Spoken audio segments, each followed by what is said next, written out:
তো হাল ছাড়বো না, জিততে আমাকে হবে। এদিকে ক্লাউড কিচেনটাও আমার একদম নতুন, এটাও খোলা রাখতে হবে। ভিডিও হচ্ছে বাবা।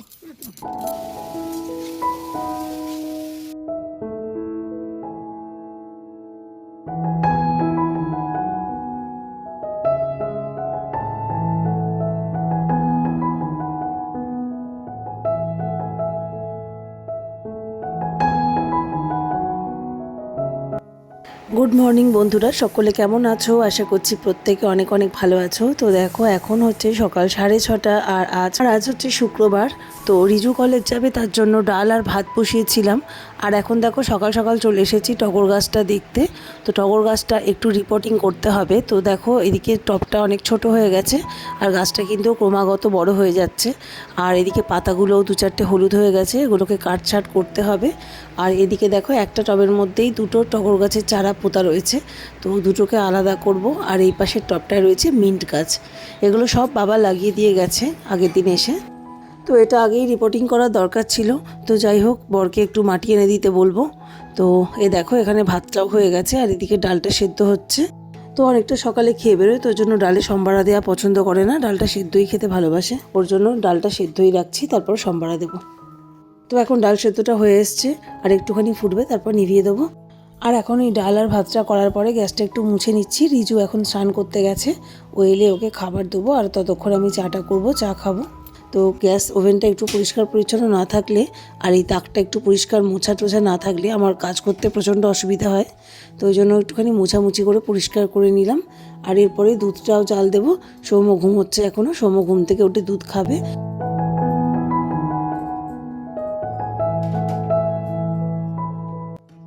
এই যে এখন দুধটা জাল দিতে বসিয়ে দিলাম, আর এদিকে একটু চা করে নিয়েছি। তো চাটা হয়ে এসছে প্রায়, তো এখন চাটা খাবো। তো চলো শান্তি করে এখন চাটা খাবো। আর চা খেতে এসে দেখছি দেখো এখানে টেবিলটা অগোছালো হয়ে রয়েছে, এখানে এক গাদা জলের বোতল সব বের করা, আর সবগুলোতে অর্ধেক অর্ধেক জল ভরা। তো সব পরে করব, এখন সাইডে সরিয়ে রাখলাম। আগে ভালো করে বসে চাটা খেতে হবে, নাহলে এনার্জিই পাওয়া যায় না।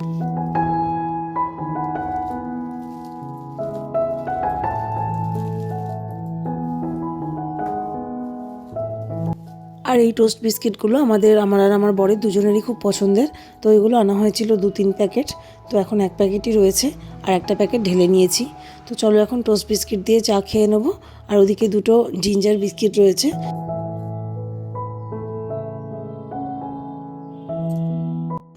আর এতক্ষণ বসে চা খেলাম, আর এখন রিজু খেতে এসেছে। তো রিজুকে ডাল ভাতটা বেড়ে দিচ্ছি। আর আলু ভাজা খাবে না বললো, তো একটু সাবুর পাঁপড় রয়েছে, তো সাবুর পাঁপড়টাও খেতে ভালোবাসে, 2-3টে ভেজে দেবো। তো এই যে ডাল আর ভাতটা বাড়া হয়ে গেল।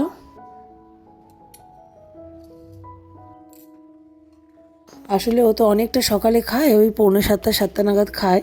তো তখন আর খেতে ইচ্ছা করে না ওর।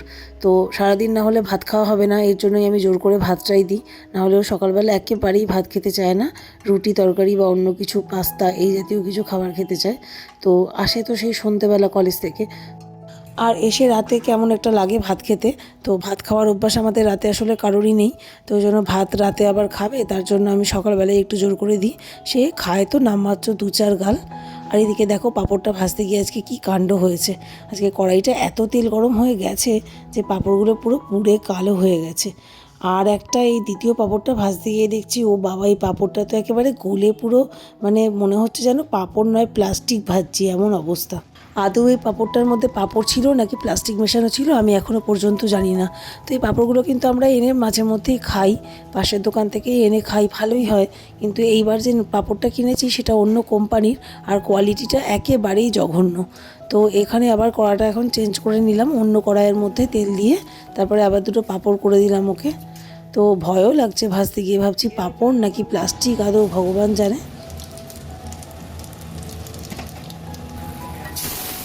তো যাই হোক চলো, এখন রিজু কিন্তু খাওয়া দাওয়া করে বেরিয়ে গেছে।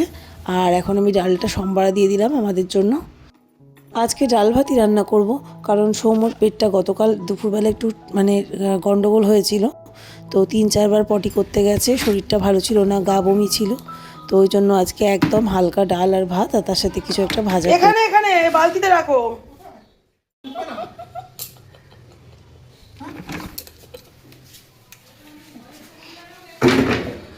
কি অবস্থা! এটা পড়ে যাবে, লোকের বাড়িতে পড়ে যাবে।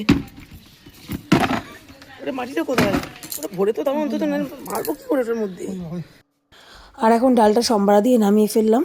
আর ওর বাবাকে বলেছিলাম একটু মাটি আনতে, তো ওপর থেকে মাটি নিয়ে এসেছিলো, আমাদের উপরের ছাদেই মাটি রাখা থাকে, তো ওইখান থেকে মাটি আনতে বলেছি। সেই মাটি আনতে গিয়ে তো হাঁপিয়ে চুপিয়ে একাকার অবস্থা, একটুখানি মাটি মানে তুলে এনে হাঁপাচ্ছে।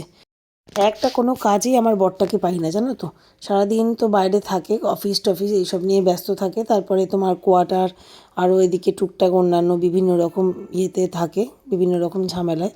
তো একটা দিন যদি একটু কাজের কথা বলি তাতেই ওর মানে দম হালকা হয়ে যায় একেবারে। তো কী আর করব, সবটাই আমাকে একা একাই করতে হয় এর জন্য। আর এখন চলো ডাইনিংয়ের বিছনাটা ঝেড়ে নিলাম আর ঘরটা ঝাঁট দিয়ে নিচ্ছি, বাসি ঘরটা আর কি, সকালবেলা ঝাঁট দিয়ে নিচ্ছি।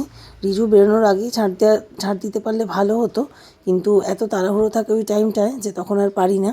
তো ওকে বার করে দিয়ে ও বেরিয়ে যায়, তারপরে এই সব করি আস্তে আস্তে। চা খেয়ে নিয়েছি আর এখন কিন্তু ঘরটাও ঝাঁট দিয়ে নিলাম।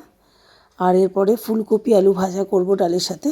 তো ডাল তো হয়ে গেছে আর ভাতও হয়ে গেছে, আর একটু ভাত বসাতে হবে বেলার দিকে। আর তোমার একটু ফুলকপি রয়েছে ফ্রিজে, তো ফুলকপিটা আর আলুটা ভাজা করব।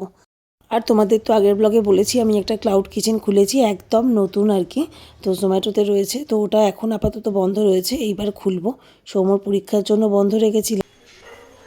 মাথা গরম হয়ে গেছে, কিচ্ছু যদি একটা হেল্পে পাই আমার বরকে। বললাম, এখানে এসে বসলো, সকালবেলা চা খেলো, তো আমি বললাম যাও একটা বালতি দিলাম, বললাম ছাদ থেকে মাটি নিয়ে আসো, টগর গাছটাকে রিপোর্টিং করব। তো সে হাজারবার বলার পরে তো গেল।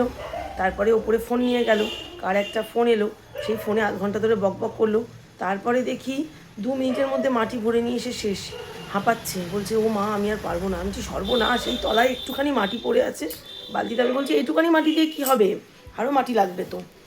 তারপরে সে কী করেছে জানো, বড় একটা মাটির চাই ধরে নিয়ে চলে এসেছে। বলছি এইটা এত বড় মাটির চাই আমি ভাঙবো কী করে, একটু ভেঙে দাও। সে আর ওই মুখই হলো না, এমন ফাঁকিবাজ। সংসার, ব্লগ, ক্লাউড কিচেন, 3 দিকেই মাথা ঘামাতে হচ্ছে। মাথা মানে এত বেশি চাপ হচ্ছে এখন যে আর মানে মাথা স্থির রাখতে পারছি না, অল্পতেই মাথা গরম হয়ে যাচ্ছে। তো এরকম কন্ডিশন হয়ে যাচ্ছে, ছেলেদের পিছনে চিৎকার চেঁচামেচি করছি, বরের পিছনে চিৎকার চেঁচামেচি করছি, এই চলছে মোটামুটি। মাথা শান্ত করতেই পারছি না, ভাবছি কোনটা ছেড়ে কোনটায় হাত দেবো। সংসারের কাজও তো তোমাকে দৈনন্দিন আমাকে করতেই হচ্ছে, রোজ মানে সবাইকেই সেটা করতে হয়। তো রোজের কাজ যেটা রান্না, খাওয়া, ঘর গোছানো, ঝাড় দেওয়া, পরিষ্কার করা, ছেলের দেখাশোনা করা। তাও এখন ছেলের পড়াটা বন্ধ হয়েছে যেহেতু এক্সাম শেষ, তো এই টাইমটা একটা একটুখানি ফ্রি পাওয়া যাবে। আর তোমার ব্লগটা আমি ভাবলাম যে 6 মাস গ্যাপিং দিয়েছি, কিন্তু নতুন করে আবার শুরু করব।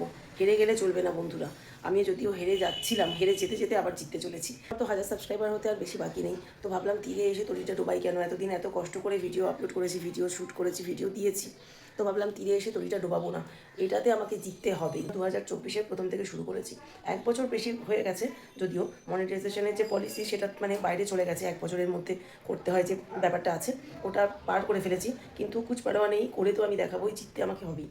তো এই মনের জোরটা কিন্তু আমার সবসময় ছিল, আছে এবং থাকবে, আর এটাকে আমি অটুট রাখতে চাই, কারণ মনের জোর ছাড়া কিন্তু জীবনে কিছু অ্যাচিভ করা সম্ভব হয় না।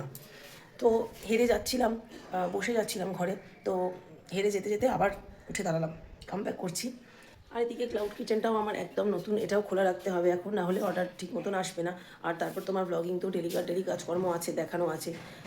তারপর এই সব মিলিয়ে চলছে, খুবই ব্যস্ত জীবন, প্রচণ্ড ব্যস্ত। তো তার মধ্যেই একটু মেজাজ হারিয়ে ফেলছি, মাথা গরম হয়ে যাচ্ছে, এই সব নিয়ে এলোমেলো সব কিছু নিয়ে জীবন চলে যাচ্ছে। আর ব্লগিংয়ের ক্ষেত্রে বলি, ব্লগিং তো আমি করবোই, কারণ অনেক কষ্ট করে অনেক ঝড়ঝাপটা পেরিয়ে একটা ধাপ পূর্ণ করতে চলেছি। 943 এখন আমার আছে, আর খুব বেশি দিন লাগবে না 1000 পূর্ণ হতে। তোমরা ভালোবাসলে, তোমরা আমার ভিডিও পছন্দ করলে, আমাকে পছন্দ করলে, আমি জানি সেটা নিশ্চয়ই খুব তাড়াতাড়ি হয়ে যাবে। আর তোমরা আমার পাশে থাকবে, তো একজন সংগ্রামী মায়ের পাশে তোমরা নিশ্চয়ই থাকবে, এটাই আমি আশা করি। তো চলো এখন সংসার, ইউটিউব, ক্লাউড কিচেন, এই 3টেকেই সমান তালে চালিয়ে নিয়ে যেতে হবে। চলার নামই তো জীবন, তো চলো দেখি কতদূর চালিয়ে নিয়ে যেতে পারি, কিন্তু হাল ছাড়বো না, জিততে আমাকে হবেই। তো এখন দুবারের জন্য আবার ভাত বসিয়ে দিয়েছি। সকালবেলা তো ভাত করেছিলাম রিজুর মতো অল্প, তো যেটুকুনি ভাত করেছিলাম সেখান থেকেও আবার অর্ধেকের বেশি ভাত রয়ে গেছে। ও তো 2 মুঠো ঠিক গুনে গুনে খায়। তো এদিকে আমি এখন 3য়বারের জন্য ভাতটা বসিয়ে নিয়েছিলাম, আর ভাতটা হয়েও গেছে, নামিয়ে দিয়েছি। আর এখন এইসব করতে করতে আমার অনেকটা খিদে পেয়ে গেছে, এখন একটু বাটার টোস্ট খেয়ে নেবো। তো 3 পিসের জন্য পাউরুটি সেঁকে নিচ্ছি, আর একটা কলা দিয়ে এখন খেয়ে নেবো। আসলে যতই ক্লাউড কিচেন খুলি আর যাই খুলি না কেন, ক্লাউড কিচেনটাও আমার করতে ভালো লাগে, কারণ রান্নার দিকে আমার প্রচণ্ড ইন্টারেস্ট আছে। আমাদের একটা দোকান রয়েছে জানো তো, তো ভেবেছিলাম যে রিজু মানে সৌম্য একটু বড় হয়ে গেলে তো দোকানে গিয়েই আসলে খাবার বিক্রির কথা ভেবেছিলাম। আমি আর আমার বর, এটা দুজনেরই আমাদের প্ল্যান ছিল। তো এখন আপাতত তো বাইরে যেতে পারছি না, কারণ সৌম্যকে এখন ফুল টাইম দেখাশোনা করতে হবে আমাকে। তো ও বড় হয়ে গেলে, ও যখন 6-7-এ উঠবে তখন সেটা সম্ভব হলেও হতে পারে, কিন্তু এখন তো একেবারেই হবে না, একদমই যেহেতু ছোট। তো ওই জন্য বাড়ি থেকেই কিছু একটা করার প্ল্যান করে ক্লাউড কিচেনটা খুলেছি। আর আমার কিন্তু মোটামুটি অর্ডার কিন্তু আসছিল প্রথম দিকে, তো যতদিন খোলা রেখেছিলাম ততদিনের মধ্যে কিন্তু আসছিল। তো তারপর তো 1 মাসের জন্য হঠাৎ করে বন্ধ করে দিতে হলো, কিছু করারই নেই, কেননা আগে ছেলের এক্সাম আর ফাইনাল এক্সাম বলে কথা। তো ওর জন্যই বন্ধ রেখেছিলাম। তো এখন আবার খুলে দেবো। তো এই জিনিসপত্রগুলো কিনবো খুব তাড়াতাড়ি, তো প্যাকেজিংয়ের ব্যাপারগুলো, জিনিসপত্রগুলো আর কি। তো তারপরে ক্লাউড কিচেনটা খুলে দেবো। চলো রান্নাটা তোমাদের দেখিয়ে দিই। এখানে আছে ভাত, আর এটা হচ্ছে মুসুরির ডাল, আর এখানে রয়েছে ফুলকপি ভাজা।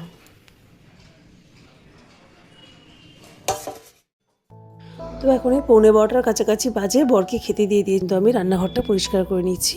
এরপরে সৌম্যকে স্নান করাবো, আমি স্নান করব। আর টগর গাছটা আজকে আর কিছু করতে পারলাম না, দেরি হয়ে গেছে, তো ভাবছি কালকেই করব, আজকে দিনটা থাক।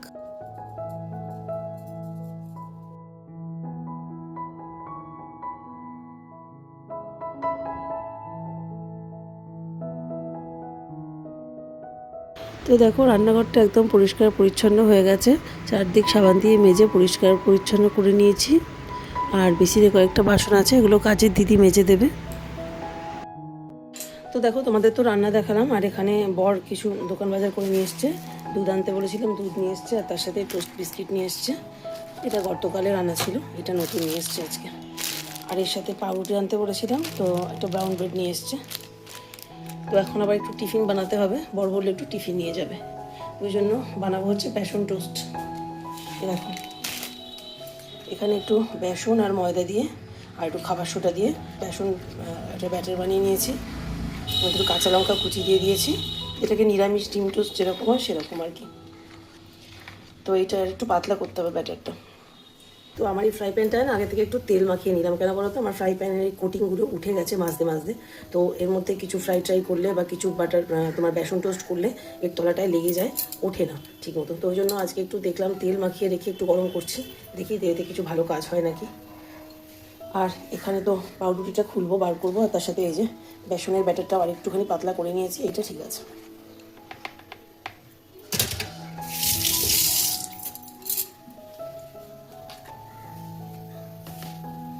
তো প্যানটা ভালো মতন গরম হোক, তারপরেই এর মধ্যে ব্যাটারটা দেবো।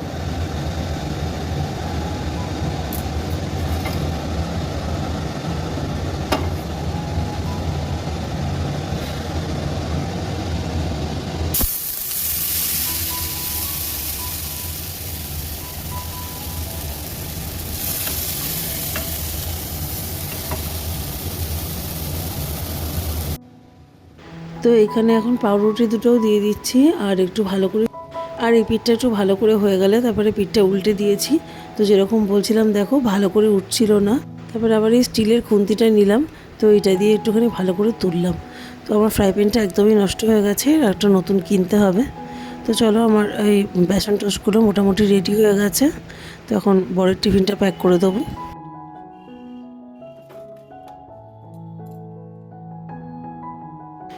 বরের জন্য করেছি 4 পিস, আর আমাদের 1 পিস করেছি, আমার আর সৌমুর। আর রিজু এটা একদমই খেতে চায় না, তো কলেজে এমনিতেও বেরিয়ে গেছে সকালবেলা, তো ওকে তো টিফিন কিনে নিতে বলেছিলাম, তো ওই জন্য আমাদের 3 জনের মতোই করলাম। তো এখন বাজে বেলা 12:30টার কাছাকাছি, আর এখন সৌমুকে নিচে গিয়ে স্নান করাবো। এর সাথে ব্লগটা এখানেই শেষ করলাম, সবাই ভালো থেকো।